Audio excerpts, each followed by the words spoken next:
아무래도 미국이 멸망하지 않는 이상 이거는 계속 존속을 할 거니까 어떤 상황이 일어나냐면 이게 지금 호재가 일어났는데 주가가 떨어지고 악재가 나왔는데 주가가 오르고 이거 도대체 어쩌라는 거야. 이런 일들이 좀 일어날 수 있다는 거죠. 제가 생각하는 애플 주식의 매수 타이밍은 나는 주가 폭락장이 오면 이제 주식을 매수할 거야 라고 하는 그런 폭락장에 사겠다 라고 하시는 그런 아이디어도 있는데요. 얼마나 하락해야지 이게 폭락인지 그것도 되게 좀 애매하죠. 이거는 좀 매수 타이밍에서 뺐으면 좋겠다 라고 하는 타이밍이 있어요. 이 매수 시점은 좀 문제가 있다 라고 하는 그 시점은 언제가 있냐면요. 반갑습니다. 한주주입니다. 컨텐츠 촬영하면서 애플 관련된 내용을 되게 많이 다뤘었는데요. 애플 관련해서 이제 또 추가로 궁금하신 질문들이나 이런 것들을 받고 있는데 그런 질문들 중에서 많이 나오는 질문들을 오늘 좀 답변을 드리려고 제가 준비를 해봤어요. 근데 사실은 미국 주식 투자라고 하는 게 제가 이제 빅테크 위주로 많이 투자를 하고 있다 보니까 애플에 국한해서만 딱 또 설명할 수 있는 부분은 아닌 것 같아요. 관련된 기업들, 빅테크 기업들 그 투자하는 방식이 여기 애플 투자에도 또 동일하게 적용할 수 있는 부분이니까요. 그거 염두하시고 딱 애플만 생각하지 마시고 좀 더 폭넓게 들어주시면 좋을 것 같습니다. 지금 애플 주가가 보면은 150달러에서 170달러에서 계속 왔다 갔다 오르락 내리락 그렇게 하고 있어요. 이게 언제부터 그랬냐면 작년 4분기 때부터 계속 이렇게 좀 지루한 횡보장이 이어지고 있는 것 같거든요. 근데 이게 보면은 주식시장에서는 6개월에서 1년 정도의 그런 오르락 내리락 하는 그 큰 변동성 그리고 지루한 횡보장은 너무 당연한 일이에요. 사실 우리는 너무 당연한 일을 가지고 좀 걱정할 수도 있는데요. 그 이유가 굉장히 많은 신규 이제 해외 투자자분들이 처음에 이제 주식 투자를 시작한 시점이 2020년 이후인 분들이 되게 많으신 것 같아요. 2020년 이후에 미국 주식 시장이 어땠냐면 되게 큰 상승장이었거든요. 그러니까 그 거대한 상승의 물결만 경험을 해봤지 이런 지루한 횡보장을 경험을 해보지 않으신 거예요. 또 지루한 횡보장 뒤에 또 큰 하락장이 있을 수도 있는 거고요. 근데 그런 것들에 대한 경험치가 많지 않다 보니까 그냥 이거에 대해서 좀 불안감을 가지시고 그럴 수는 있는데 근데 기본적으로 이렇게 횡보하는 건 너무 당연한 일이다 라고 하는 거를 좀 기억을 해주셨으면 좋겠어요. 이렇게 주식시장에서 계속 이렇게 크게 오르락 내리락 하다 보면요, 이렇게 뉴스에서 아니면 유튜브에서 이렇게 언론에서 많은 분들이 이 오르락 내리락 하는 걸 해석하려고 하세요. 어느 날 갑자기 주가가 한 3%에서 5% 정도가 훅 올랐어요. 그럼 그거에 대해서 막 해석하는 기사가 나오고요. 그리고 어느 날 갑자기 3%에서 5% 정도가 훅 떨어졌어요. 그럼 또 그거에 대해서 이제 조곤조곤 설명해주는 유튜버 분들도 나오실 거고요. 그리고 그런 것들 이렇게 이야기해주는 미디어에서도 이렇게 소개가 될 거예요. 그런 것들 열심히 하루하루 귀 기울이다 보면은 그 투자를 이제 좀 느긋한 마음으로 하실 수가 없는 거예요. 사실 그런 뉴스는 어떤 경향이 있냐면요. 먼저 사건이 발생하고 그 사건에 대한 해석으로 나오는 거예요. 그러니까 그게 이제 미리 그 뉴스나 이런 것들이 그걸 예측하는 게 아니고 사건이 먼저 나오고 그 다음에 그게 항상 이유가 뒤따르는 형국이거든요. 그렇기 때문에 여러분들께서 이 이유에 대해서 너무 이렇게 찾으려고 하시는 거는 주식 투자에 그렇게 크게 도움이 되지 않을 수도 있어요. 그리고 이게 이제 주가가 또 어떻게 변동을 하냐면 계속 이제 횡보장이 이어지거나 상승하거나 하락하거나 그렇게 하는 중에 뉴스가 나와요. 그럼 뉴스가 나오면 그 또 뉴스에 개인 투자자분들이 심리적으로 마음의 변화가 생겨서 뭐 기관 투자자분들도 이제 좀 투자의 변화가 생겨가지고 또 거기에서 뉴스 때문에 주가가 변하기도 해요. 이유가 먼저 나오고 그 다음에 뉴스가 나오고 그 다음에 뉴스에 의해서 또 이제 펀더멘털이 이제 영향을 받고 막 이게 이제 반복적으로 일어나는 일이거든요. 그렇기 때문에 여러분들께서는 그 주가에 오르내리는 거에 대해서 하루하루 이유를 찾으려고 전전긍긍 하실 필요는 없어요. 그런 얘기가 있어요. 주식시장은 술주정뱅이 같다 라고 하는 말이 있는데요. 그러니까 어떤 상황이 일어나냐면 이게 지금 호재가 일어났는데 주가가 떨어지고 악재가 나왔는데 주가가 오르고 이거 도대체 어쩌라는 거야. 이런 일들이 좀 일어날 수 있다는 거죠. 이게 이제 주식시장의 상승과 하락이 제가 되게 자연스러운 현상이다, 당연한 현상이다 라고 말씀을 드렸는데 우리 몸에서 만약에 이렇게 기침이나 재채기가 나요. 그러면 이게 한두 번 이렇게 두세 번 나요. 우리 이거 되게 자연스러운 현상이라고 받아들이잖아요. 기침이나 재채기 한두 번, 두세 번 난다라고 해서 우리 이 이유를 막 분석하고 막 어떻게 메커니즘을 찾아보고 그렇게 잘 안 해요. 이거 그냥 자연스러운 현상으로 받아들이고 또 이게 시간이 지나면 이제 괜찮아지고 그렇게 할 거예요. 주식시장도 마찬가지인데 기침이나 재채기가 그렇게 가끔 나요. 그럼 이제 그걸 이제 자연스러운 현상으로 치부하면 되지만 과대 해석하기 시작하면 또 한도 끝도 없는 거죠. 그리고 또 그런 문제가 생겨가지고 병원에 가고 막 스트레스 받고 그런 문제 막 더 커지잖아요. 주식 투자도 마찬가지예요. 그렇게 막 문제 찾다 보면 문제는 나오고요. 그럼 그것 때문에 스트레스 받으면 주식 투자가 좀 온전하게 흘러가기가 어려운 거죠. 결론적으로 그 주가의 상승과 하락은 이유가 없어요. 그 이유는 이렇게 만들어진 이유고 결과론적인 이유이기 때문에 거기에 너무 이렇게 마음 흔들려서 투자의 중심을 잃지 마시고 진득한 마음을 가지고 투자하시면 좋겠고요. 주식시장은 원래 되게 불안정하고 불확실한 곳이에요. 만약에 주식시장에서 여러분들께서 확실한 거를 원하신다라고 하면은 그런 건 존재하지 않아요. 애플 주식을 언제 이제 매수하는 게 좋은 타이밍이냐 이런 질문을 이제 주셨는데요. 제가 생각하는 애플 주식의 매수 타이밍은 돈이 있으실 때. 돈이 있으실 때라고 말씀드리고 싶어요. 왜냐하면 그 투자할 돈이 있을 때 주식을 사시는 거예요. 왜냐하면 이게 되게 무책임한 말처럼 들리죠? 타이밍을 잡는 거에 대한 이야기가 모두 다 무책임해요. 좋은 매수를 할 수 있는 그 좋은 타이밍은 불확실하기 때문에 지금 현재 돈이 생겼을 때 사는 것도 나쁘지 않다라고 생각을 합니다. 매수의 좋은 타이밍은요, 결국에 결과론적으로 해석이 되는 거예요.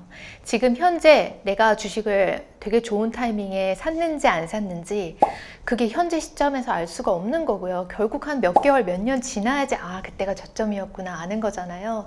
결국 지금 현재는 리스크를 갖고서 그렇게 투자를 하시는 거고 매수를 하시는 건데 그거에 대해서 확실성을 기대하신다라고 하면은 주식 투자는 하기가 어려우실 거예요. 그래서 그런 확실성은 세상에 존재하지 않는 거기 때문에 조금 저는 내려놓는 게 좋다고 생각을 하고요. 이런 경우도 있어요. 나는 주가 폭락장이 오면 이제 주식을 매수할 거야 라고 하는 그런 폭락장에 사겠다라고 하시는 그런 아이디어도 있는데요. 그것도 현실적으로 실제로 그 폭락장이 닥쳤을 때 한 번도 이제 주식 투자를 이렇게 제대로 해본 경험이 없는 사람이 막대한 돈을 들여가지고 주식을 산다라고 하는 것도 현실적으로 쉽지 않은 거죠. 투자도 해보신 분이 또 하시는 거고 그리고 주식도 사보신 분이 또 사는 건데 갑자기 폭락장이 온다라고 해서 주식 투자 한 번도 안 하셨던 분이 그때 이렇게 들어가서 주식을 사시는 경우는 그런 경우는 좀 있기 어려운 것 같아요. 그리고 폭락장이 온다라고 하면 그러면 S&P 500 기준으로 아마 보실 것 같아요. 근데 얼마나 하락해야지 이게 폭락인지 그것도 되게 좀 애매하죠. 20%? 30%? 그게 이제 폭락일까요? 그러고 나서 또 그 이후에 한 70% 더 빠질 수도 있는데요.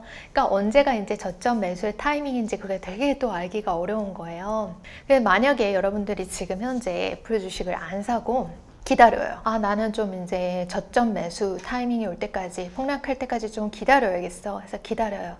근데 한 7년, 8년 동안 그런 위기가 오지 않아요. 물론 잠깐의 하락은 있어요. 한 10%, 20% 떨어질 때는 있는데 50%, 60% 이렇게 떨어지는 일이 없는 거예요. 7년, 8년 동안. 그러고 나서 그 7년, 8년 동안 주가가 한 5배, 6배 막 이렇게 훅훅 올라요. 그리고 나서 이제 폭락이 드디어 왔어요. 폭락이 와서 한 뭐 60%, 70% 이제 고점에서 떨어져요.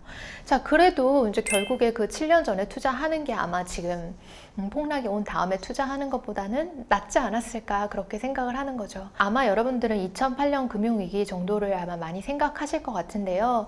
그 정도 위기가 사실 100년에 한 번 올 만한 큰 위기다라고 하는 게 이야기가 많이 나와요. 기존의 금융의 문제가 쌓이고 또 쌓여가지고 막 그게 정말 엄청난 거품이 돼서 터진 게 2008년 금융위기고 그런 위기가 뭐 내년에 올 수도 있고요. 5년 후에 올 수도 있고요. 정말 우리 세대가 아니라 다음 세대에 올 수도 있는 건데 그걸 알 수가 없거든요. 그래서 이 불확실성에 대해서는 그냥 조금 받아들이시고 최적의 매수 타이밍은 언제다? 돈이 있을 때다. 하지만 여러분 제가 말씀드리고 싶은 이거는 좀 매수 타이밍에서 뺐으면 좋겠다라고 하는 타이밍이 있어요. 이 매수 시점은 좀 문제가 있다라고 하는 그 시점은 언제가 있냐면요.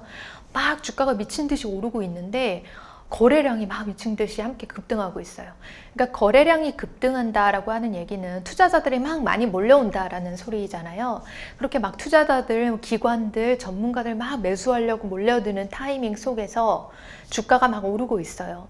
그때는 저는 좀 매수하지 않으셨으면 좋겠어요. 왜냐면 그렇게 매수를 하면 호구가 되기 쉽거든요. 그래서 그렇게 호구가 되지 않으려면 좀 그런 시점은 피하시는 게 좋지 않을까.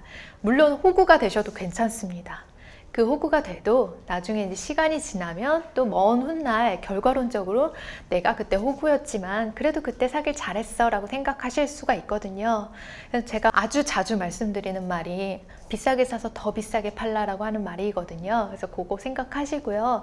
좀 너무 이렇게 타이밍 재지 말고 내 마음이 올라올 때, 그리고 내가 돈을 가지고 있을 때 그때를 이제 좋은 타이밍이다 생각해서 들어가시면 되지 않을까 생각이 듭니다.